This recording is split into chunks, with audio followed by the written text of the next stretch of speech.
जय हिंद दोस्तों, स्वागत है आपका और एक नए वीडियो में और एक नए टॉपिक। तो चलिए दोस्तों, वीडियो स्टार्ट करते हैं। आशा करेंगे पसंद आएगा और पसंद आए तो लाइक और शेयर जरूर से कर दीजिएगा। चैनल पर पहली बार आए सब्सक्राइब नहीं करते, साथ में सब्सक्राइब भी कर दीजिएगा। चलिए स्टार्ट। दुश्मन से तो ना मांगो भीख यार। आप अपने साथी, अपने दोस्त, अपने रिश्तेदारों से भीख मांगते हैं, वो आपका पर्सनल मैटर है।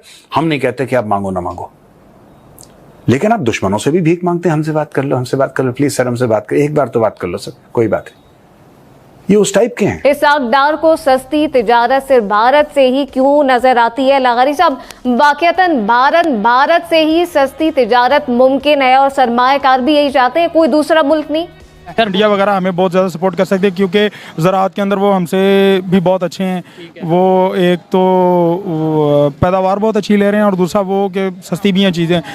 कि ये जो आप किस हद तक यकीन रखते हैं कि पाकिस्तान और भारत के दरमियान तजारत जो है वो बहाल होनी चाहिए, और अगर बहाल होनी चाहिए तो वो कौन से फैक्टर्स हैं एज ए सफारत कारी के तौर पर या वजारत ख़ारजा के तौर पर कि जिसको दोनों तरफ से इन चीज़ों को बेहतर करने की ज़रूरत है और दोनों मुल्कों के क्या ये मफाद में है? सर, पाकिस्तान का प्रधानमंत्री साल में 364 दिन तो मांगता ही मांगता है, 365वें दिन भी, यानी कि on 5th of August again he started begging India for talks. पता नहीं क्या ये पाकिस्तानी माइंडसेट है, ये क्या खाते हैं, इनके खाने में कुछ मिला हुआ है, आई डोंट नो।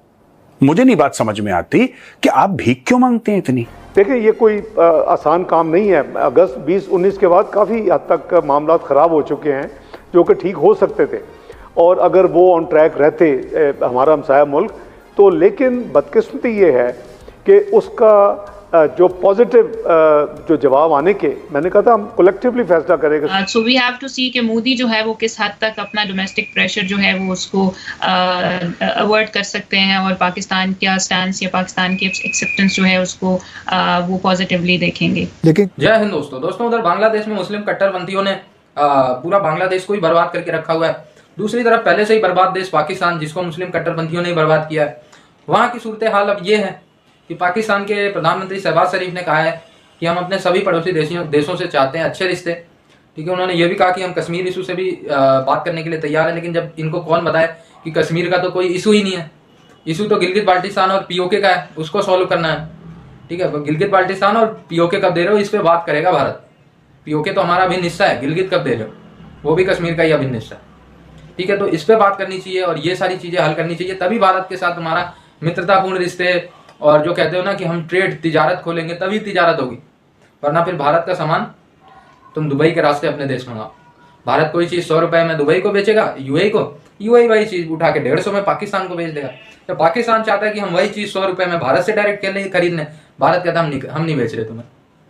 ठीक है, और दूसरी तरफ ये होता है पाकिस्तान कह रहा है अच्छा ठीक है भारत नहीं बेच रहा तो हमारी ही सामान भारत खरीद ले, भारत इनकी सामान तो कतई नहीं खरीद रहा। पाकिस्तानी चीज़ें खाना भारतीयों के लिए एक तरीके से गद्दारी करना है। भारत पाकिस्तान की कोई भी चीज नहीं खरीद रहा। नहीं कि पाकिस्तान का प्रधानमंत्री साल में 364 दिन तो मांगता ही मांगता है, 365वें दिन भी, यानी कि on 5th of August again he started begging India for talks. पता नहीं क्या ये पाकिस्तानी माइंडसेट है, ये क्या खाते हैं, इनके खाने में कुछ मिला हुआ है, आई डोंट नो। मुझे नहीं बात समझ में आती कि आप भीख क्यों मांगते हैं इतनी। दुश्मन से तो ना मांगो भीख यार। आप अपने साथी, अपने दोस्त, अपने रिश्तेदारों से भीख मांगते हैं, वो आपका पर्सनल मैटर है। हम नहीं कहते कि आप मांगो ना मांगो, लेकिन आप दुश्मनों से भी भीख मांगते हैं। हमसे बात कर लो, हमसे बात कर लो, प्लीज सर हमसे बात कर, एक बार तो बात कर लो सर, कोई बात नहीं। ये उस टाइप के हैं कि ये जो आप किस हद तक यकीन रखते हैं कि पाकिस्तान और भारत के दरमियान तजारत जो है वो बहाल होनी चाहिए, और अगर बहाल होनी चाहिए तो वो कौन से फैक्टर्स हैं एज ए सफारत कारी के तौर पर या वजारत ख़ारजा के तौर पर कि जिसको दोनों तरफ से इन चीज़ों को बेहतर करने की ज़रूरत है और दोनों मुल्कों के क्या ये मफाद में है? सर,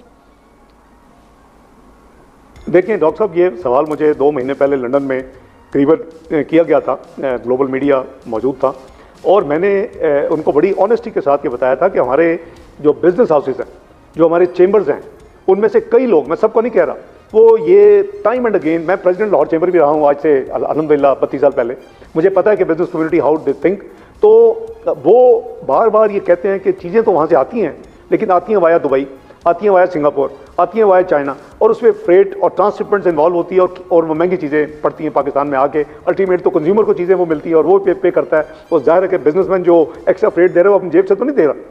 तो इस हवाले से मैंने बड़ी ऑनेस्ट एक कैंडिड स्टेटमेंट दी थी ईमानदारी के साथ कि देखें मैं पाकिस्तान में जब जाऊंगा तो हम अपने जो बिज़नेस जो हाउसेज़ हैं, जो हमारे चेंबर्स हैं, जो हमारे ट्रेड हाउसेज़ हैं, इनसे हम बात करेंगे, हम सेंस लेंगे और उसके बाद फिर जो पाकिस्तान के स्टेक होल्डर्स हैं, देखिए ये कोई आसान काम नहीं है। अगस्त 2019 के बाद काफ़ी हद तक मामला ख़राब हो चुके हैं जो कि ठीक हो सकते थे, और अगर वो ऑन ट्रैक रहते हमारा हमसाया मुल्क तो, लेकिन बदकिस्मती ये है कि उसका जो पॉजिटिव जो जवाब आने के, मैंने कहा था हम कलेक्टिवली फैसला करेंगे तमाम स्टेक होल्डर्स, फॉरेन मिनिस्ट्री या फॉरेन मिनिस्टर अकेला फैसला करने वाला कोई नहीं है, और फिर काबीना होगी, स्टेक होल्डर्स होंगे।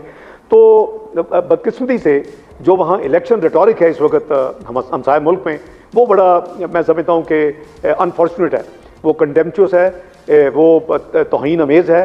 तो अगर इस तरह का कोई प्रोसेस ट्रिगर होना भी था तो दैट इज़ ऑन होल्ड, जब तक वो बिहेव नहीं करेंगे और जब तक इस तरह की जो है प्रोवोकेटिव स्टेटमेंट्स और इस तरह के कंटेम्पचुअस अल्फाज के जी वो देखें आटे के लिए लाइनों में लगे हुए हैं, इस तरह की बातें, उस वक्त तक फिर ये देखें dignity and self respect come first. और मैं इगोइस्टिक नहीं हूँ, I am very humble person, लेकिन मुल्क की डिग्निटी और इसकी जो सॉवरेंटी है और इसके जो बेसिक इंटरेस्ट हैं, नेशनल इंटरेस्ट, अल्हम्दुलिल्लाह उस पर कोई कॉम्प्रोमाइज नहीं हो सकता। इसहाक डार को सस्ती तिजारत सिर्फ भारत से ही क्यों नजर आती है? लगारी साहब, वाकईतन भारत से ही सस्ती तिजारत मुमकिन है और सरमायाकार भी यही चाहते हैं, कोई दूसरा मुल्क नहीं है। पहले तो आप बेसिक इश्यूज की, आपका जो कंट्रडिक्शन है, कॉन्फ्लिक्ट है इंडिया के साथ, उस पर आप बात करें।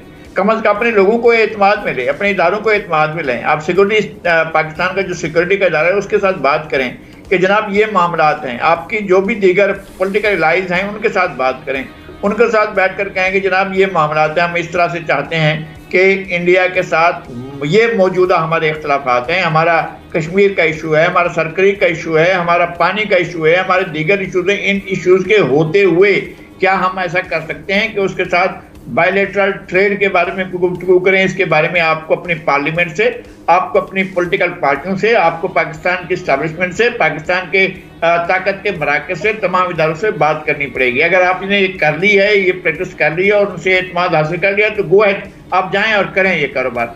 लेकिन अगर वो साथ नहीं है तो फिर आपको बहुत महंगा पड़ेगा। I am shocked, more than shocked, I am disgusted यार। ये कैसे अजीब सी कौम है यार, ये कैसे लोग हैं, ये हैं कैसे लोग जो रोज बकवास करते हैं लेकिन एक उंगली उठाने को राजी नहीं है।